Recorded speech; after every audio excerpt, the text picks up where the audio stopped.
All right, what's going on? This is Drama Free Gaming. It is what it says, and it says what it is. And we got Jay in the house, and he's already playing like some Street Fighter or something in the background, right? No, I shut that down. My bad. It's all right. I can hear it.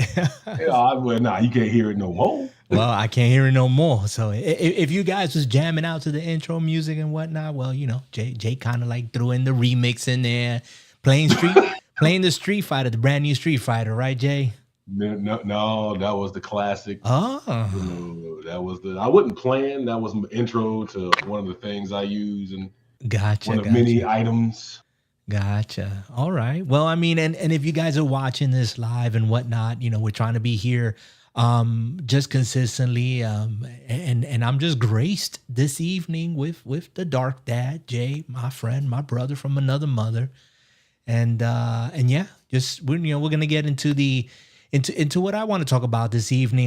The last few episodes, if you've been tuning in, guys, here on youtube.com at Drama Free Gaming, you would be hearing me talking a lot about just gaming history and the preservation of gaming history. And I gave out a couple of cool sites and whatnot.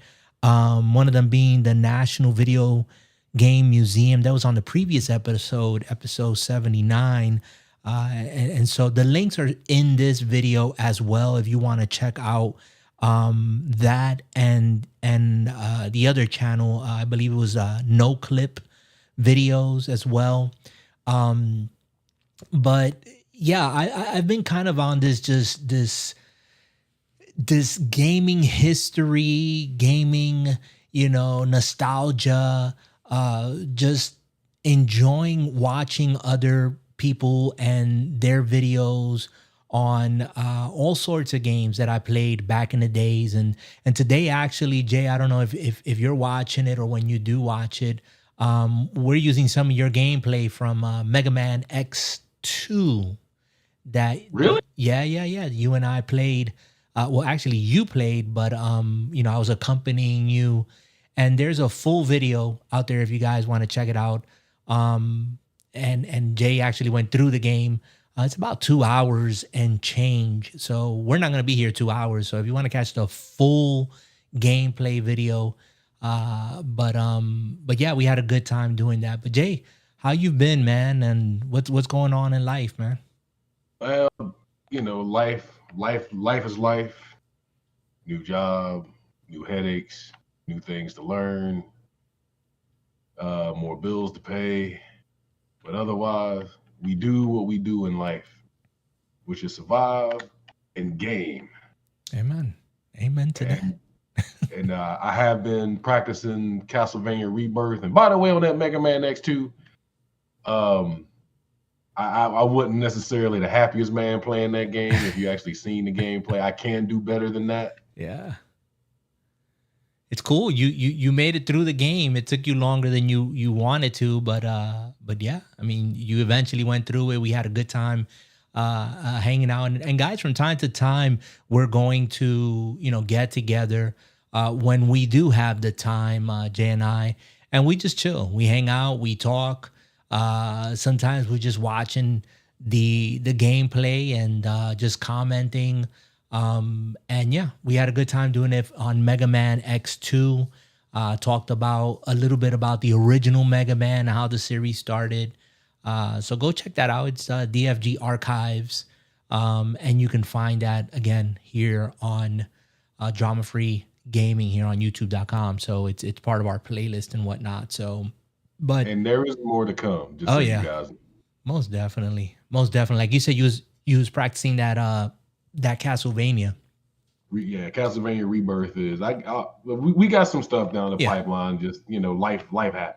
Right. Well, we got life. We got stuff that we need to take care of, and in our adult life, right? So that's just how it is.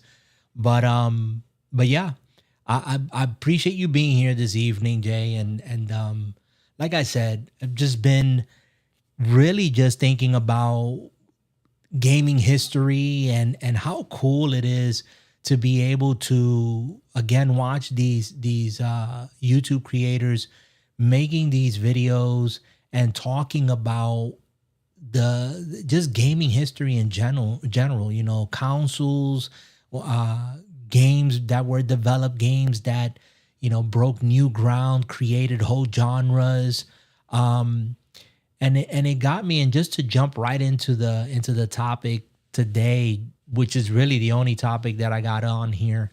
It got me to thinking about Xbox and the FTC trial that concluded, from what I understand today. I haven't really heard any news other than this trial that was going on for quite some time, between Microsoft and the FTC, and the case that they were trying to present, saying that they were, concerned that a merger occurring of this magnitude between Xbox and Activision, and blah blah blah. All of that you guys probably tune into other channels and hear about and have heard about ad nauseum.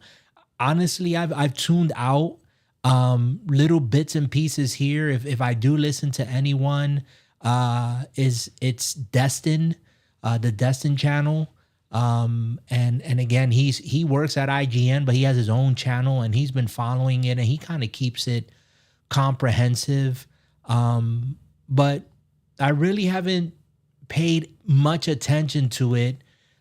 Just saying to myself, hey, if it happens, it happens. If it doesn't, they'll figure something else out. Jay, have you heard anything about it, or are in the loop about it or whatnot? Well, from what I understand about the whole thing, basically, is Sony throwing a hissy fit that Microsoft is pretty much dropping more money to buy another company, when it ain't like Sony wouldn't do it if you gave them the chance, which I don't understand why everybody's crying about this. I mean, the only reason they're whining about it is because of Call of Duty. Like, that's it. Right. And I don't understand. Nope. Call of Duty was Call of Duty, Blizzard, Diablo, but it's not. Microsoft isn't making it. They aren't making anything specifically to Microsoft. They're like, hey, Sony, we cutting you in on the deal too. It's just you got to put something in our pockets as well. Right. Yeah, and that's just like one of the whatever issues and the drama revolving around all this over the last year plus. And yeah, I mean, anyone who has heard us, who has heard me in the past and whatnot, you've heard us say we have all the gaming systems, PlayStation 5, the Xbox Series X. I got an Xbox Series S, a PC, a Switch. I mean, we got all the systems and whatnot. I do prefer the platform to play on Xbox, but gamer at the end of the day.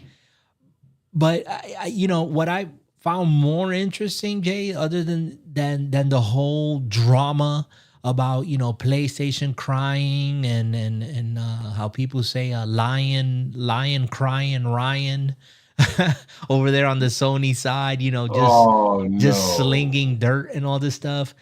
What I found interesting today, and that's what I want to talk about, is with this victory, right? With the FTC pretty much being told by the judge, hey, you know what?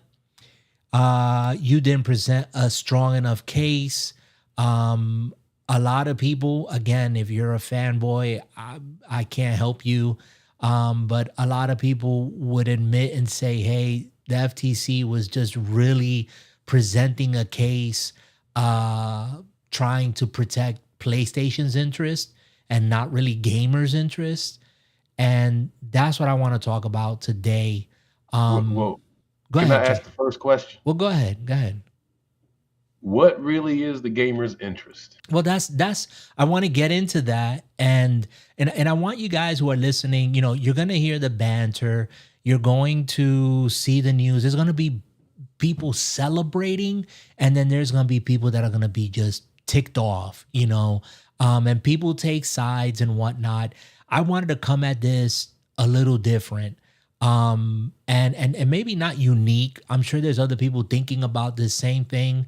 Um, but being that I've been on kind of like this journey of checking out gaming history and whatnot. When I heard that, Jay, that question that you just asked, what is the gamer's interest? You know, all of us as gamers, we have games that we love, that we enjoy, that we grew up with, right? I mean, you can name me a bunch of games right now. If I said, Jay, name me at least 5 games that you played growing up that had an impact on you and your gaming, what would they be? Uh, Mega Man X2, Super Mario Brothers, Chrono Trigger, Final Fantasy 7, and Final Fantasy Tactics. Okay, and the games that you mentioned have at least one or two of them been multi-platform. Yes, in some way, shape, or fashion. Okay, so they've been multi-platform. They haven't been like exclusive to a console. They've been remade, right? Probably remastered, Several times. re-envisioned several times, right? So Yeah. so we can all agree, right, that when we talk about gaming and gamers and the gaming interest and whatnot, yeah, what is that? Because at the end of the day, we want to play our games. We want to play them on the platform that we want to play them on, whether that be Xbox, PlayStation, and PC, Nintendo. Um, but I'm thinking about, is this FTC, is this Xbox Microsoft victory over the FTC? And don't get me wrong, I'm not knocking it. I'm happy that Xbox won, and I'm happy that now they're going to move forward with this merger and acquire Activision, Blizzard, King. They're going to expand their portfolio. There's going to be a ton of, not only, and I don't even care about Call of Duty, to be honest with you. Um, I'm looking forward to a bunch of other games that are going to come. They're going to be on Game Pass. I don't think all of them will be on Game Pass, but it's going to boost Game Pass. But what it got me to thinking, Jay, was this is all a digital platform, right? And with all these games coming out and whatnot, I was thinking, how are we going to look at this time period where this merger occurred and Xbox acquired these companies and acquired all these games? How is this going to look in 20 years from now? When you and I are older and grayer, and we're looking back and reflecting upon gaming history. This is an acquisition where, and even the time frame that we live in now, games are mostly digital, right? And so, how are we going to reminisce on this? How are we going to preserve games if they're going to be on a platform, on a service such as Game Pass, and that's the only way you're going to have access to them? There's no physical copy. Honestly, I mean, from the digital aspect, just to make a long story short on that, everybody, if you don't know that everything's going digital at this point, then you're the one that's behind the times. I mean, I want to say it just like that, not sounding mean, evil, whatever the case may be. When Game Pass and Sony and everything started putting everything digital, it was only a matter of time for this to happen. So I'm not even surprised nor shocked by that. Yeah, and I'm glad that you just said that everybody's like, oh, Game Pass is gonna have all these games, and Sony's going down the same path, Nintendo's going down the same path. My question now is when we look back at gaming history, like right now, your gaming history and mine is Mega Man, Mario, these games that came out on platforms and came out on physical media, physical cartridges, right? And Yeah. so the preservation of those things, we can walk into a museum, we can walk into a retro store today, and we can find, I mean, some of them are more rare than not, but we can find these games and these consoles, and they're there. They're physical. We can touch them. We can handle them. We can play them right on consoles. How's that going to look in the next 10, 15, 20 years? I mean, think of the merger that's happening now, again, with between Activision and Microsoft. And I'm sure that Microsoft is not done purchasing and acquiring game developers and whatnot, and publishers and whatnot. They got deep pockets. And again, Nintendo got deep pockets, and PlayStation got deep pockets, and they would all be doing the same thing, and following suit. But I'm kind of like thinking, wow, how is it going to be on the next generation, or even this generation, when they're our age and they're looking back at gaming? How are they going to access those games? I'm gonna go ahead and give it What do you think? Go ahead. my antidote. Gaming mergers have been happening in the gaming world since the 80s and the 90s. This ain't nothing new. Everybody's blowing it up to make this, oh my God, this is great. No, I'm sorry to tell anybody who's out there who doesn't know the history of gaming, and I'm going to keep it on the topic of history of gaming. There was a company called Square who did fantastic games like Final Fantasy, Chrono Trigger, and many other titles that I can name. Mm-hmm. There was another company called Enix that did games like Grandia 2, Valkyrie Profile. When that happened, you got a company called Square Enix now. Now, a lot of people don't know that. A lot of people think Square Enix was one company. No, they were a separate company. Square bought them. Another merger that happened a few years ago that a lot of you guys realize that, how many, what was it? Microsoft bought Rare. Now, a lot of people don't really care about Rare, but before Microsoft had Rare gave you games like Killer Instinct, Conker's Bad Fur Day, Bando Tooie, and most of these were on the Nintendo platform. Mm-hmm. And Microsoft, with their deep pockets, came out. And guys, I don't know why you guys are crying on the Sony side, because you've done the same thing. There is no reason why this even needs to be a problem.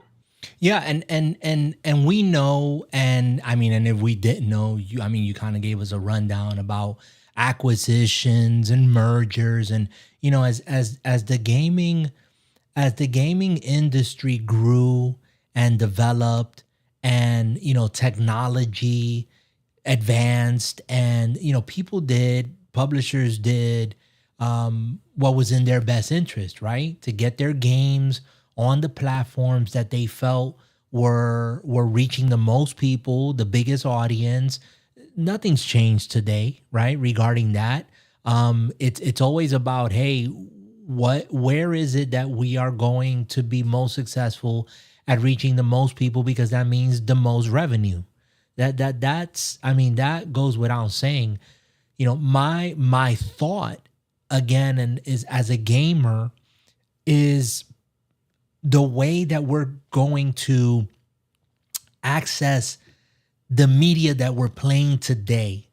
And I didn't think much of this before. And if you've tuned in earlier episodes, I've said, hey, my whole Xbox right now library is digital. I don't have not one physical game. I haven't had an Xbox game, I think, since the 360. Okay. This generation, from the Xbox One on, everything digital. I've gone digital completely. I have a PlayStation 5, the same thing, with a disc drive, okay? And I've yet to pick up a physical game. Should it concern me? Does it concern me? Now I'm thinking about it, I'm like, dang, it would be a shame if these games that we're playing that are they're in the cloud, okay? You download them and they're in your system, But once the game is gone, once that server is shut down, it's done. It's Um, gone. How do you preserve that? they do what they always done. They're just going to put it to another media and move it to the next system. That's what they've been doing all these years, from Sony to Microsoft, heck, even Nintendo. And I'll go ahead and throw in my 2 cents about hard media. You guys, I'm going to stake my stamp on this. The last hard media system that I recommend if you're going to buy hard media for will be the Switch. And I will honestly say straight up, with guys my age, guy in time's age, I would say get you some Switch games, hard media wise, and hold on to your Switch, because once we're all digital, hard media is going to be something that it's kind of like going to be like the VHS now. A lot of people don't even know what VHS stands for, let alone VCR. So you think that Nintendo on the Switch, that's it? Their next thing is going to be a digital platform? Just all digital? I would think that at the end of the day, everybody's going digital. Nintendo is following suit with the Switch because you have the option. You can go hard media or you can go digital. And the reason Nintendo's going digital, if anybody has the gumption, go look up Nintendo Metal Gear Solid Collection.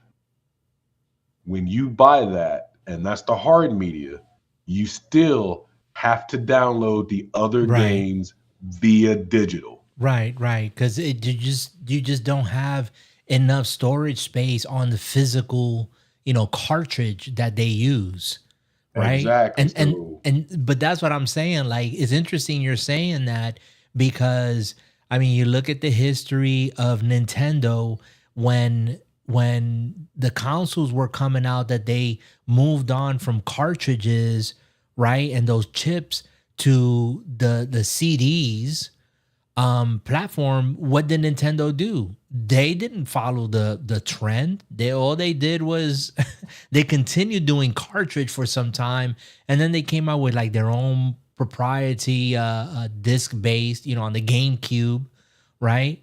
And even now, like you just mentioned, the Switch, yeah, you're able to download games, and thank goodness that they didn't do the stupid thing that Sony did when the what was it, the PSP or the PS Vita, that they had their own proprietary memory card.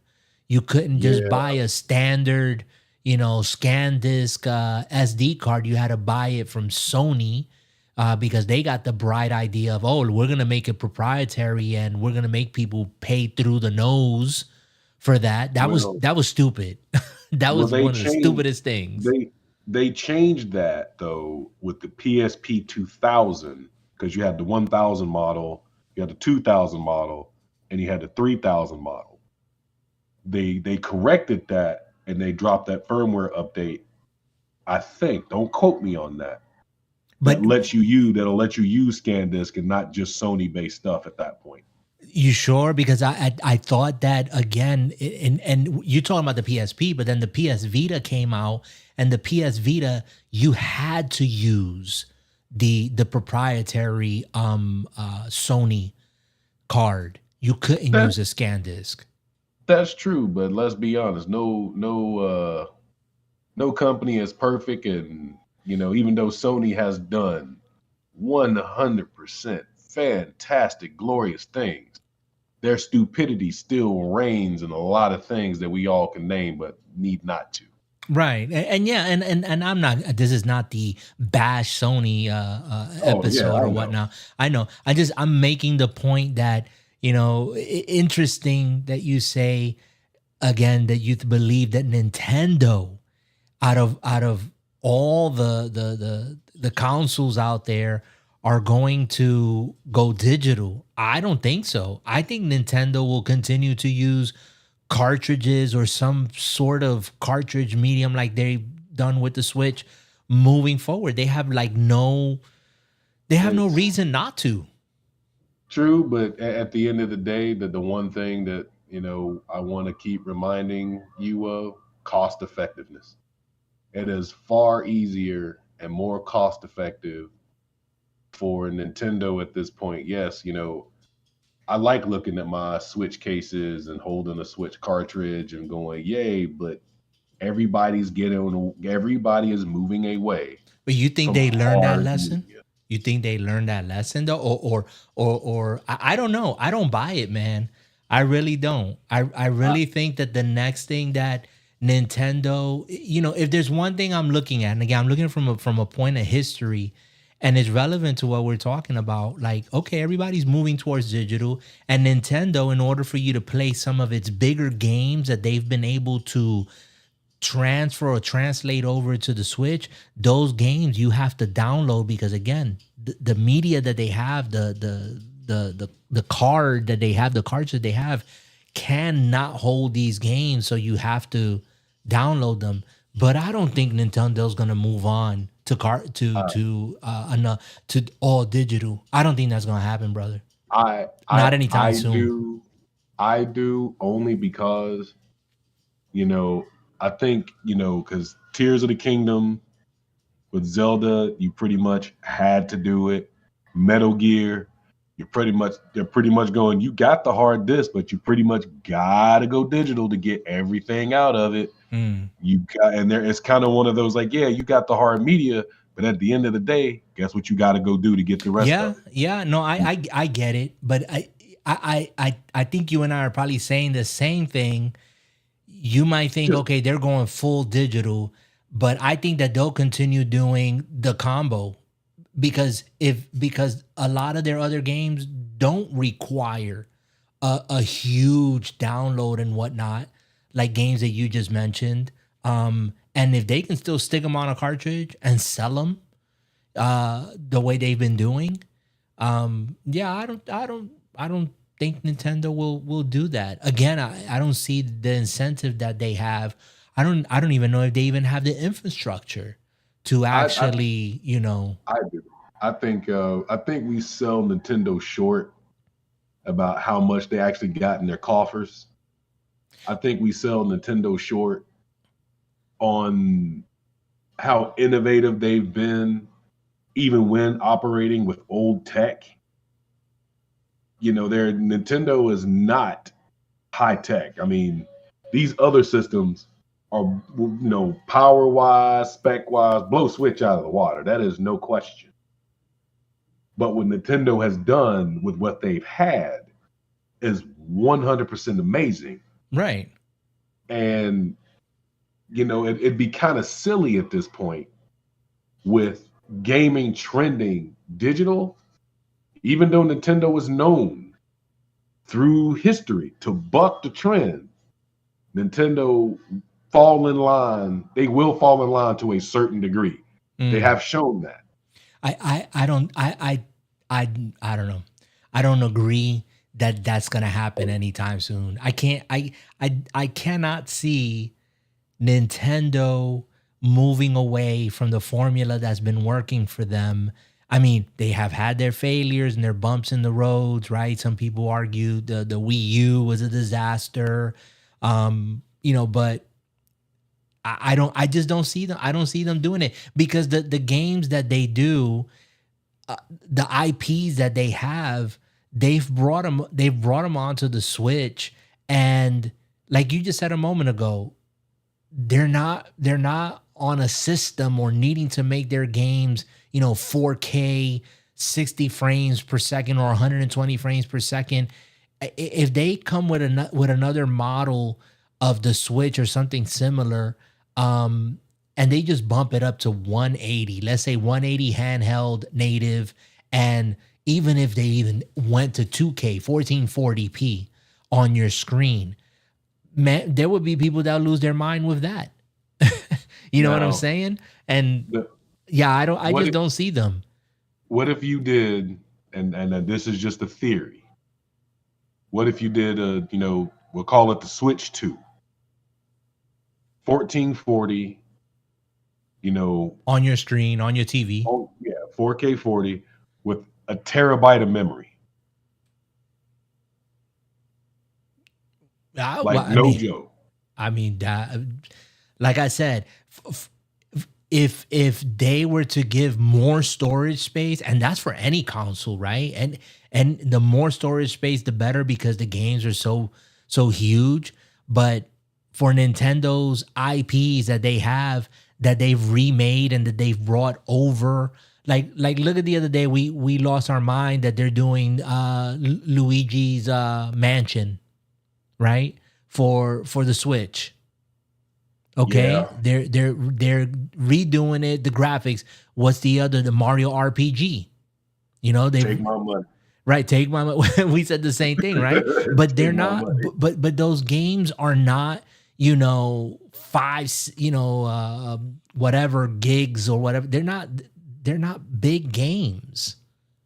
No, and that's why I think the checkmate for Nintendo is, I think Nintendo's going to surprise everybody. You do a Switch, like a terabyte of memory, you make the console slightly bigger, run 4K, Nah, and I don't even you need it make to the run. I don't even need it to and run 4K. And you know what? And I haven't lost the what I was talking about as far as game preservation, because I think that Nintendo is probably going to be the only one out here that sticking to some sort of physical media, some sort of cartridge based, production, that they're gonna still be the only ones probably out here, that you'll still be able to collect and preserve games, if that's what you do, with actual physical media, which I think it's a shame.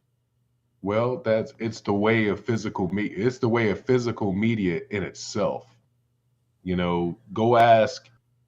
Go ask somebody that is of a 18 or under, 25 and under. Do you know what a Betamax is? I know you do, Hmm. but ask somebody young. Ask somebody about old tech that they wouldn't even know. Can you tell me what VCR means? Do you know what a Betamax is? Do you know what a 6800X sharp, Yeah, we know game they system is? we know they're not gonna know all that, Jay. But Exactly. that's exactly my point, right? Like the media that we had back in the days, right? Back in our retro gaming days, we can walk into a museum today. We can walk into the National Video Game Museum in Frisco, Texas, which I'm gonna go visit. Okay, I'm probably gonna make a week out of it just so that I can Yes. go and visit multiple times and take all of that in. Right? We can still walk into a retro video game store, right, and find hardware, find these relics, right, of our gaming days. What is that gonna look like when everything is digital? What is gonna look like for video gaming as a whole? Not I'm not Um, just talking about the kids who ain't thinking about it today, who could care less because they're playing Fortnite and Call of Duty and that's all they play. I mean, and that's generalizing and stereotyping, but they're not thinking about that. But maybe the day will come, like us, like we're doing now, that we're reminiscing and saying, dang, you remember this game? Remember this controller? Remember how weird this look? Remember how, and how are they going to connect to their gaming history, their gaming memories, when everything that they knew was on a digital platform and there's nothing physical there? well, I honestly don't have an answer for that. Neither do I. You know, I I don't have an answer. The only thing I can tell, people that are older than me or people that are around my age, we lived in a great time when we saw an evolution of not only gaming, but people themselves to where we stand now. And I hope that whoever hears this, if you ever get a chance in your lifetime, to own a classic, open flip top Nintendo to push the cartridge in and hit the power Oh button. God, no. Or No. or if you ever get the chance to buy an original Sega Genesis and put the cartridge on Oh top and man. hit the power button, or get the chance to get a Neo Geo and put that big old brick Mm, cartridge in mm-mm. that system, or own a tiny GameCube disc. Like if you could, have that experience like I've had growing up, or like many others before me, if you got it like that, experience it once. And Yeah, I know it's something yeah. small. I say at least, if because I mean it's we can talk about that's a whole other topic, how ridiculously overpriced these, if you go into collecting and retro gaming and what, that's why a lot of people emulate.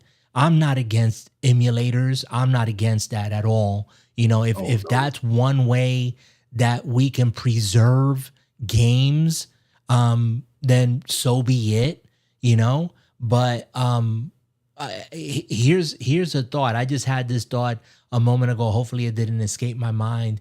But dang, and I'm sure it escaped my mind. I said it and it escaped my mind. But It'll you know, it'll I come back. I know, and I was just thinking about. Oh, this is what I wanted to say. Here's how about this? This is where I think that indie games, right, are going to make a big mark on the gaming industry. And I think if anyone is going to salvage or preserve gaming in any way, shape, or form, I think it'll be the indie scene that will do it, because they're not producing the 10-year project, triple A banger, right? And that's the terminology used today, right? Oh, these triple A bangers that take 10 years to come out. Yeah, the indie scene has taken us back to the games of yesteryear, but have given it a modern day flavor. And a lot of these indie developers, again, these small studios, sometimes it's just one person on a passion project, but they're not putting 6, 7, 10 years into a game, but they're giving us games that for gamers like you and I, we kind of connect them and say, dang, these are the kind of the games that I used to play growing up. And they have those releases that are on physical media as well as digital. So Now, I think the indie scene is going to, I would hope, keep this aspect of gaming preservation alive, in that sense of physical uh, media being available, I'm even if only it's a gonna limited say run. I'm only gonna say this about indie gaming, and this could be a topic for another day. Indie gaming is a flooded market. Sometimes people just throw games out there. If you guys ever shopped at Steam and you look at indie stuff, there is a wave month after month of just indie games. Now, some are fantastic, other ones make you scratch your head. A lot, it's not just Steam. It's like if you go on the Nintendo shop, go open your Switch, go to the shop. What do they call it? Shovelware. There's games that are literally like unscrew the jar is a game or something. And I mean these stupid brainless games that they just put out there for 99 cents or whatever. And people buy it and people make whatever money they're gonna make on it. But I think also, and this is where I'm hoping that, and I said it here before, I'm hoping that Xbox does not allow Game Pass to become a place where anyone and everyone can just put a game on it, right? Like you just mentioned Steam. Steam has hundreds of games coming out probably on a daily or weekly basis, right? And they get lost in the shuffle. Nintendo, the same thing. There's games in there that I you can keep scrolling forever. It's on the platform, on the PlayStation platform as well. And I'm hoping, praying that Game Pass doesn't become a dumping ground for just any game that's out there from any developer. I think they're doing a great job. I think today they even had an id at Xbox, which was focused on indie developers. That's what it stands for. And they were showing off some games that are going to be coming to Game Pass, and I think they've done a good job at bringing interesting, innovative games, and not just playing, not just like obvious trash games that no one really like gave a second thought to it. So those are my 2 cents regarding that. So I'm more interested in indie games today than in most quote unquote AAA games that are coming out or been announced. I'm with you on that notion. There have been indie games I'm still waiting on to fall on my face so that I can give these indie companies my money. The last faith, is it that you're last faith? I got salt, I got some pepper, I got some seasoning salt. I am ready to sit down, season my hands, and get dirty with you. What platform you playing that on? What platform you playing that on? Probably Xbox. Okay. If they lucky, and I have done this, I might get it for both Xbox and PlayStation. I'm not that guy that's going to be like, well, I have multiple games on multiple systems. Same here. Right now. Same here. So I ain't holding nothing against no company. If I like your game, if the homies are playing it on PlayStation, I might go there. If they got it on Xbox, I'll definitely go there. Hey man, Steam, why not? So I'm just saying, is companies can get money. That's what they do. That's their job. And indie companies are really good at it. So long as they got backing and so long as they produce the games that people want. And there's been some indie bangers, but that's a story for another day. Yeah, I agree, and I got that game that we just mentioned, Last Faith, wish listed for Steam. I might just pick it up for the Steam Deck, unless Xbox surprises me and says, "Oh, it's on Game Pass," and then I'm like, okay, because I got the subscription. And that's the positive to Xbox Game Pass and whatnot, but. Kind of just to wrap it up for this evening, because I just don't want to prolong. I want to keep it short this evening. Game preservation is what we're talking about, guys. And we mentioned here Nintendo, PlayStation, and Xbox, and the realities of games being digital. That's been our reality for quite some time. But my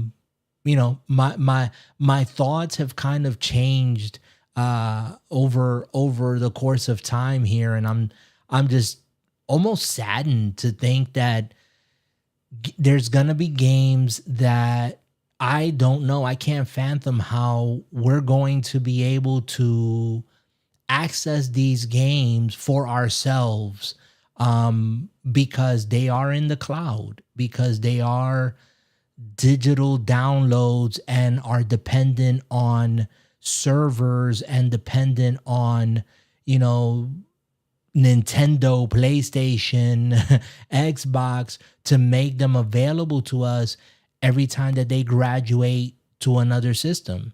And what we've seen, all the platforms do, and I think Nintendo has done this the best out of all of them, have been to kind of leave games in the vault, not mention them, not say nothing about nothing, and then surprise us and say, hey, give us another $70 for this game that you played when you was 20 years younger or whatnot.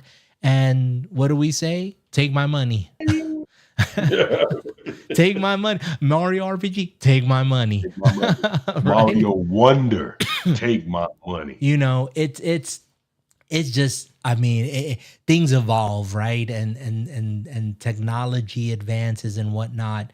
I didn't even mention here, and I'm not going to talk about it, but just to say, hearing Digital Foundry talking about how it was the rumors seem to be true about PlayStation and a PlayStation Pro and a PlayStation Slim coming out.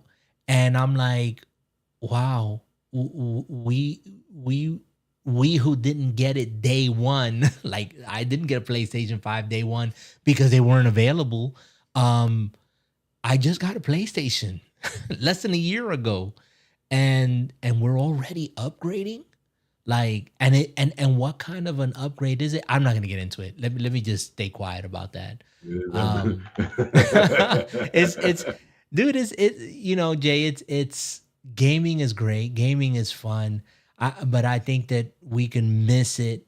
Um, if I don't know, maybe because I'm older, I start thinking about these things and saying, man, how thankful I am that we have the means again to emulate games, to go back into our young days of gaming and access those games that we played. I mean, we can even put them in our library in a sense. Um, but what is the generation of now going to do when servers shut down? When the cloud and the company says, nah, you know what? We're moving on. And all that money you invested, that library you build, it's gone. It's not there. I feel sorry for those who, only know digital and won't come out of that pocket to expand yourselves. There's a lot of gaming to be done, ladies and gentlemen. I hope you don't get left behind, as he said, when the gaming apocalypse happens. The gaming apocalypse. When the gaming apocalypse happens and all you know is digital and you're afraid to venture out because I don't know nothing else. Well, Yeah, I don't even try know.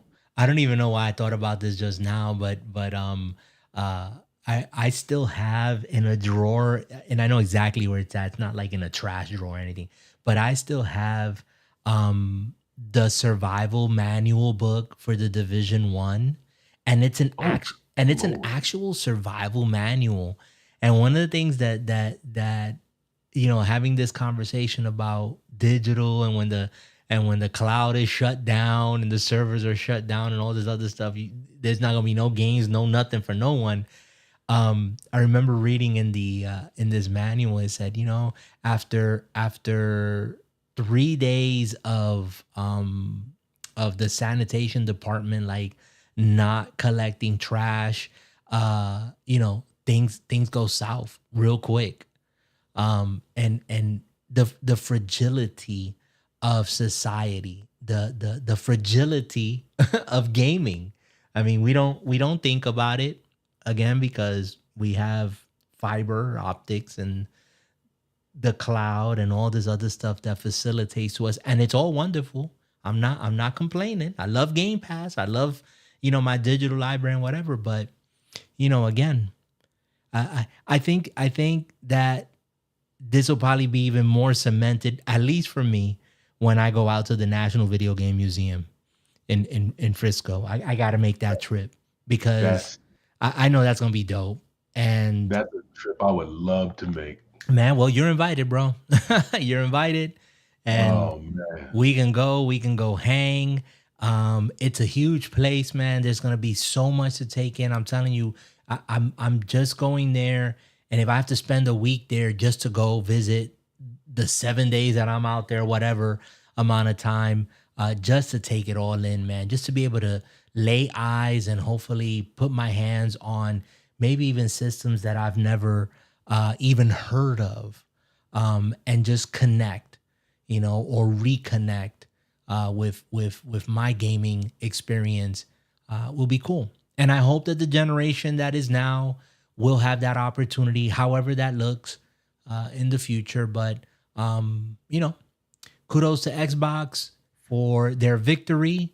I'm ecstatic to see what they're going to do as far as increasing their library and the reach of these games now into the hands of more individuals. Xbox has said and campaigned that they don't want to limit games on their platform. They want to put them out there for people to play on everything.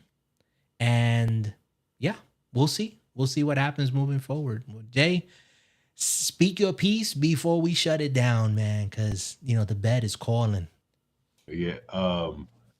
It doesn't matter if it's hard copy. It doesn't matter if it's the digital copy. You work hard is your money. The tagline. Spend it the way you want to. Don't buy into nobody else's gobbledygook. Buy the games you want to love and play, because it's gonna be your future. And I hope you enjoy it with your money and your time. Have a good night, ladies and gentlemen. Yeah, the most important thing, right, is always enjoy your gaming, right? Yeah. Enjoy your gaming, people. Jay's tagline: at the end of the day, it's your money. For real. But it's your money. But I'm hoping that our future still gives us an opportunity, if that is the route, and even if we don't collect, but that we would be again able to reconnect down the line with these games, and that they just don't fade away. But anyways, guys, thank you for hanging out, for joining us here just for the powwow, for the chat. This is End Time and Dark Dad this evening here at Drama Free Gaming. You know what we always say as we close: keep your gaming and your life drama free, people. Later. Good night.